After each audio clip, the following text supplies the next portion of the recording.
I'm going to focus on this, what we call the future KPIs.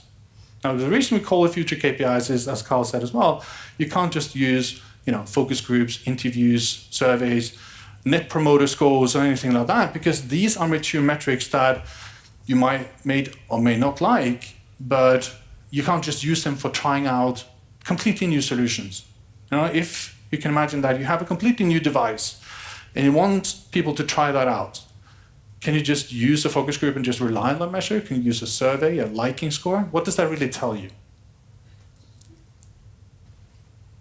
So instead of doing that, we're going to focus on, I'm going to show you some examples, and we're going to do a live demo of exactly how that works.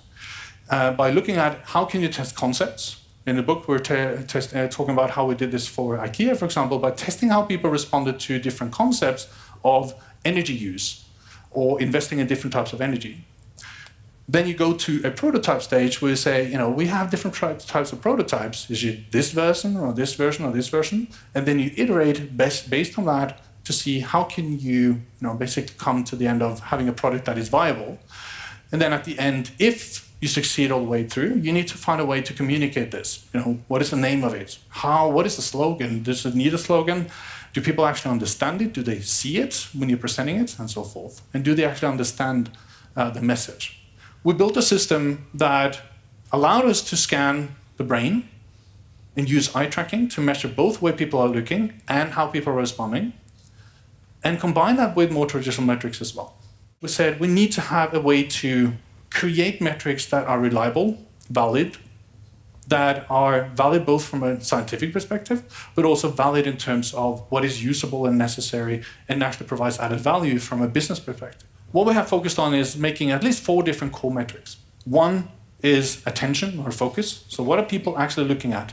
What are they paying attention to? And the thing here to keep in mind is that we can quantify that.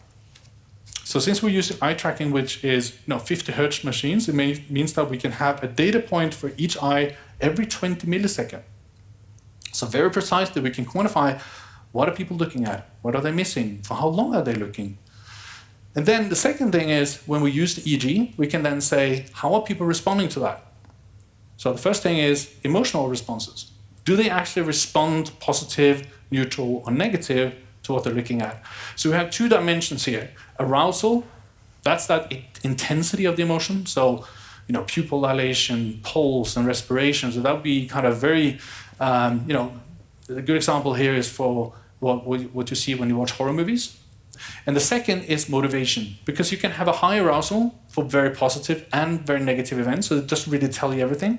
But we also need to look at the valence, the kind of whether something is positive, neutral, or negative.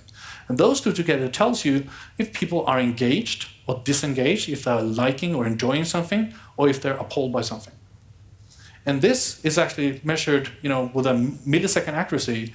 But most of the time, we tend to focus on doing it on a 20 to 100 millisecond accuracy. So we can basically look with a very precise metric, and look second by second or even below that, how people respond over time as well. So from looking at something to picking something up, to drinking it, to putting it down again and so forth, that you can do with an extreme precision. And finally, we have what's called cognitive load. In the old days, we had the phone book. We opened the phone book, we had to look up a number, recited the number, had to go out to the phone, start dialing, and if someone disturbed us along the way, we would forget that number, right? We had to go all back, start over again. So that ability to keep a number in mind for a few seconds is what we can call working memory. The more information you try to shove into that system at any one time, you're loading the system. And of course, that also means you can overload the system. If it's too much information, people get stressed. I'll get back to that in a second, what that means. So part of our journey together with Lowe's was to use these metrics both at the concept stage and at the different prototype stages to test anything from how do people respond to the comic books? How do they respond to the name of something? How do they respond to the early prototypes?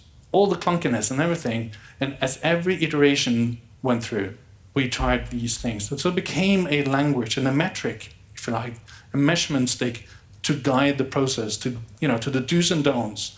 So instead of doing moonshots, let's build a robot, and down the line you had a robot in the store, we came to test a lot of, step by step. How should the robot look? What should it be called? What are the, the features that it actually should contain or not? All right. So kind of a two-step summary for me for what I was talking about here today.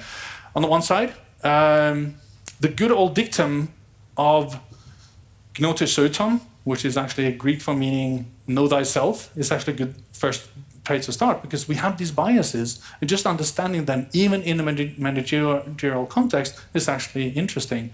I'm using here the Oracle of Delphi as a symbol. The Oracle of Delphi is not really interesting in itself. She was just high on gas fumes from a volcano, so just speaking strange languages. But the inscription on the, where, before you came into her was actually the most meaningful thing. It actually said, know thyself. And the second learning, I'm not sure what this is supposed to show. It's, I think it's been skewed here. But then the second will be find metrics that actually allow you to take step-by-step increase instead of making these, huge moonshots as well.